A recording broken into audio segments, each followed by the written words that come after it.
All right, let's turn our attention now to COVID-19 related matters. The National Institute for Communicable Diseases is reporting that another 573 COVID-19 related deaths have been recorded in the latest reporting period, bringing the total number of people who have succumbed to COVID-19 to date to 75,774.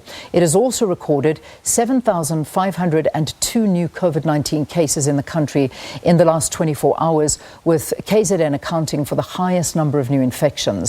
Meanwhile, a total of 175,095 vaccine doses have been administered in the latest reporting period.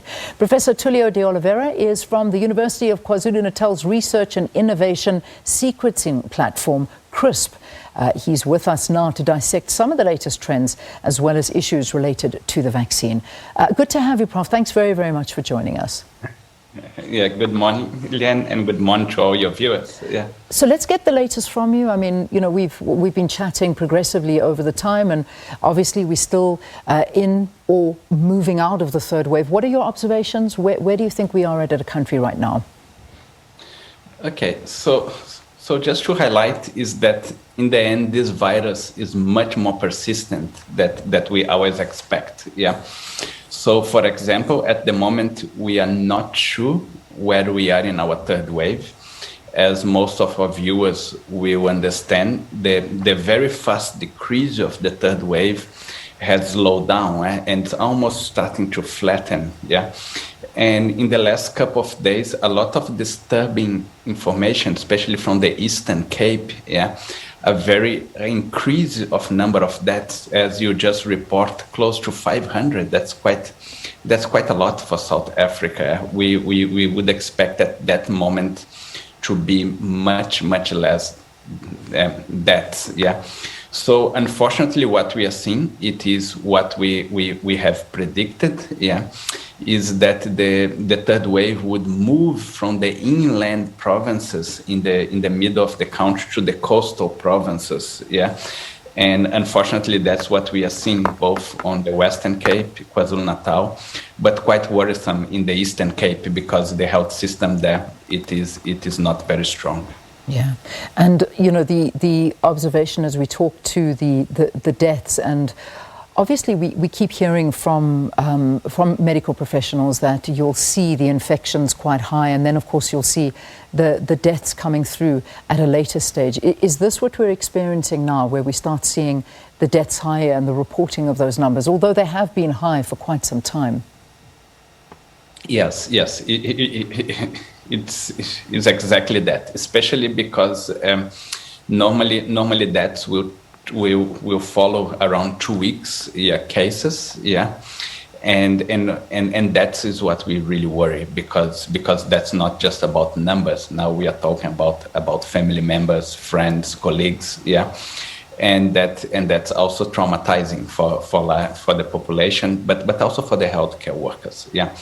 What we are really hoping is in that the next few weeks we're going to start seeing effect of the vaccine. Why that? Because vaccine now, at least in certain age groups, have begin to have a high prevalence of individuals vaccinated, and you need a few weeks until the vaccine it is really protected against hospitalization and death. So that's what we hope to see. Of course, that what we have to try to do is to slow down the transmission of the virus, because it's not only because then we will not get that early benefit of the vaccine, but we also risk new variants to emerge if the virus keeps transmitting at such high level for so long time. So I want to understand that, and I think a lot of people do. Let's have a discussion about the importance of getting this vaccine. Obviously, the importance of getting the vaccine for the individual is that we're told that we won't get as sick or we won't die, and hospitalization is something that we are hoping to stop. So that, for as an individual, that is what we're trying to get for ourselves. But the greater good of having the vaccine is to try and stop the mutation. Is that the understanding? Okay, thank for this question, Leanne. So there is many effects of the greater good for the community of the vaccine. One is that if you decrease hospitalization and death, so the hospitals, they can serve a higher number of individuals with other diseases or car accidents or cancer or HIV. So you have a health benefit for all by decreasing the pressure in the hospital.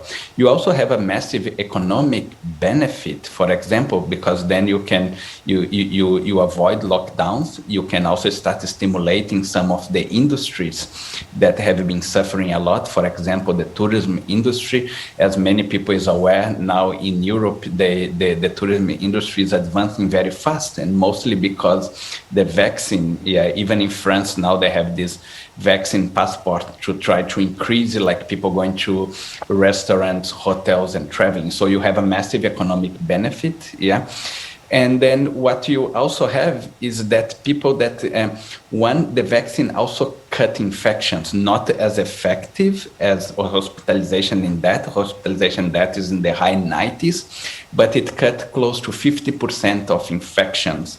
And people that get infected, what we call breakthrough infections, they will have much mild disease and normally for a short duration, which will also help to curb transmission to the secondary and third individuals. So the vaccine end up having a number of very, not only individual benefit, but also benefiting the economy, benefit the community in general to access of hospitals, and also benefiting to stop transmission. And that's what we have to do to avoid new variants and mutations. If we have high-level transmission for a long time, especially in a country like South Africa that has a very high HIV population, we risk that the virus will evolve in immune-suppressed individuals, because that's how the virus do, and we could create potentially new variants that would fuel other waves of infections. Yeah, but how is it possible, I beg your pardon, that this virus is mutating so fast? And that's a question that a lot of people are asking, because you'll see one variant, then you see another variant coming. I mean, we're hearing something about an epsilon variant, now we're hearing the lambda variant, and we're still trying to deal with a delta variant, which we're seeing now is spreading so fast all over in the United States. I mean, I'm reading one of the epidemiologists that's coming from the World Health Organization, basically saying that the Delta variant is the most, or may very well be the most contagious virus ever to have been seen. So my question again to you, how is this thing mutating so fast? Okay, so if you just take a step back, I am a virus evolutionary biologist, so I have worked with dozens and dozens of other viruses, and that's what viruses do. Viruses do mutate, some of them quicker than others. So for example, the virus that causes AIDS, the HIV, will mutate to have drug resistance. Influenza, every year it will come a new, what we call reassortment, and a new variant that will cause world pandemic.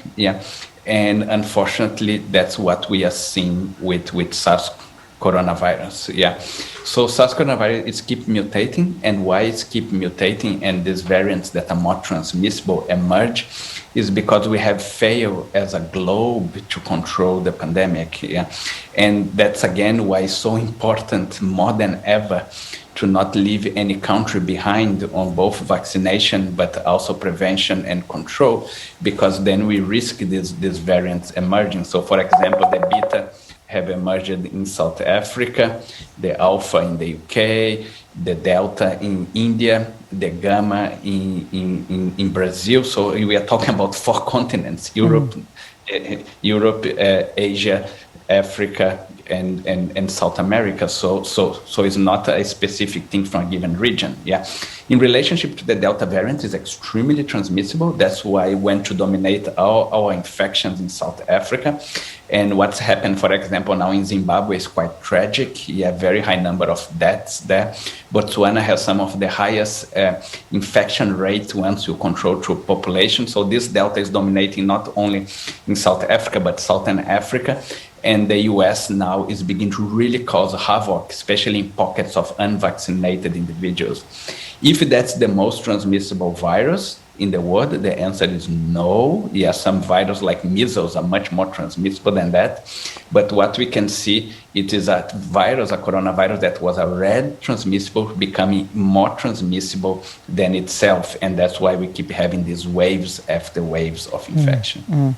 There was a tweet that you put out yesterday, which really got me sort of thinking. You just made me think about it now. I suppose I should ask you. You were the author of it, and you put it out there. I mean, in terms of how the first world are basically just buying up so many amounts of the vaccine, and yet you look at the reality in terms of where we are as an African continent and how small amount of, I don't even know, less than 3% of the African continent has been vaccinated, and yet you've got the first world that are going out and buying 80 million vaccines in the UK alone, when that's not even their population.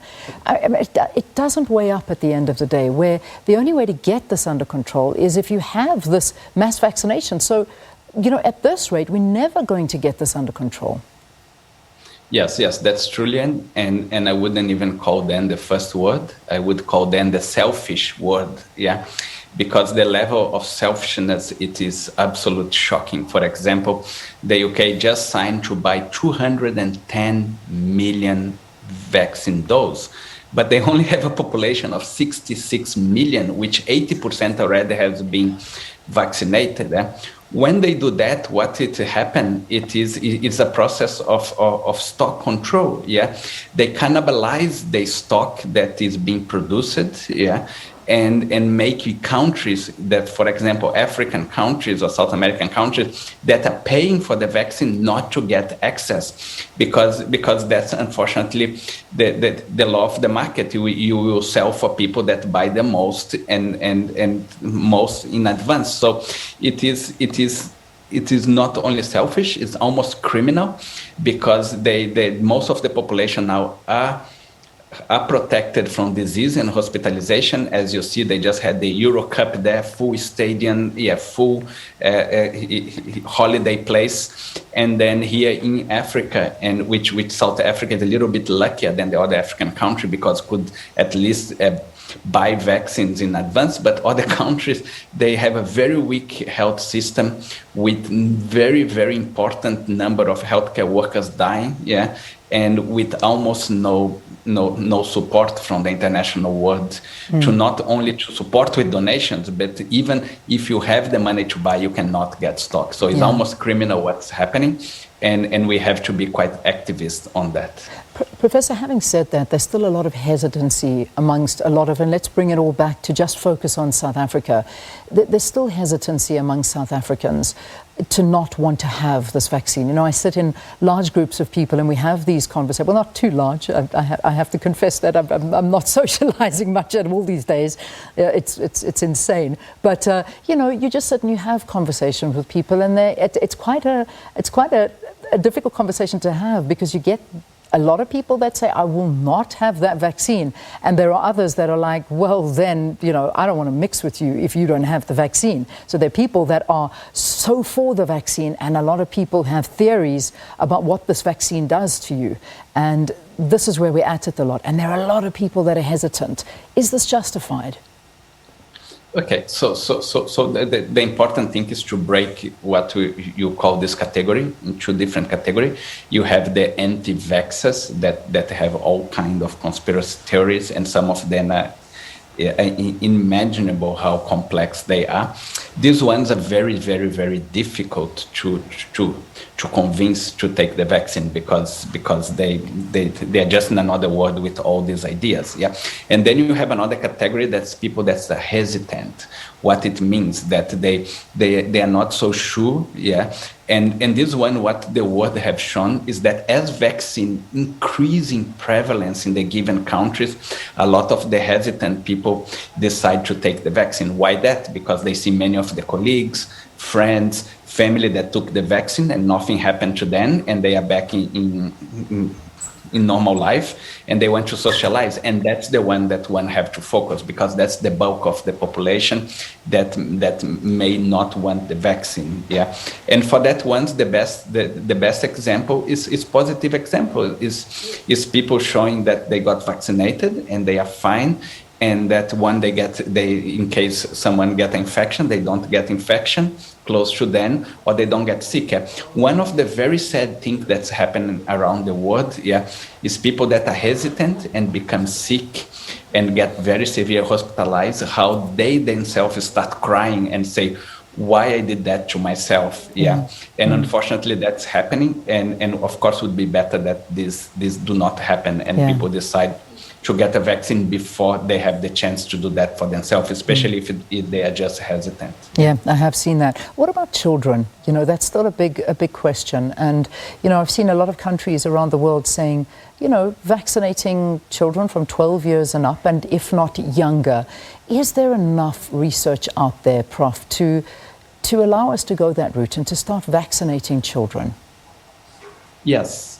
There is research, and what they have seen is that the vaccine is safe for children. The main argument at the moment is more an ethical argument.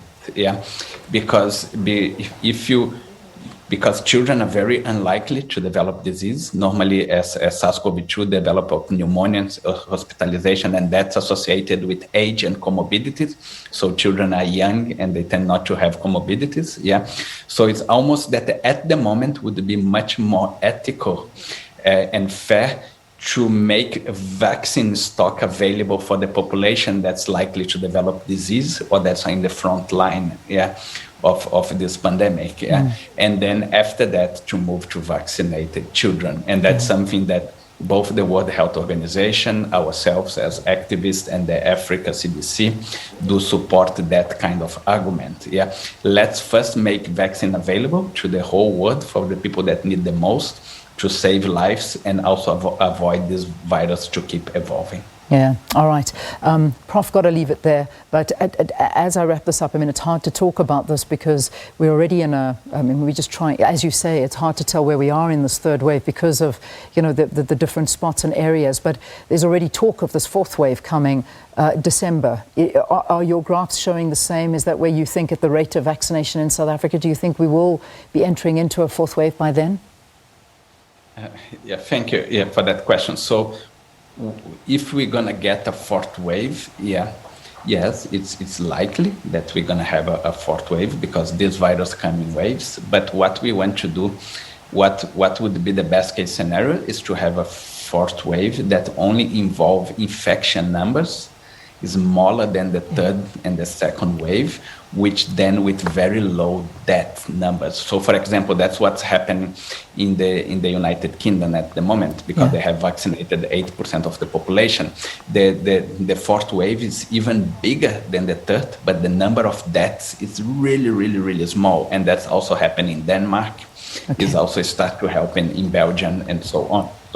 So that's what we want to do. We may want a wave that may only involve infections, but no deaths. All right, we leave it there. Thanks very much, Prof. Thanks for being with us. Tulio De Oliveira from the University of KwaZulu-Natal's Research and Innovation Sequencing Platform. And that's where we leave it. We have to. Goodbye. Thanks, everyone. Bye-bye.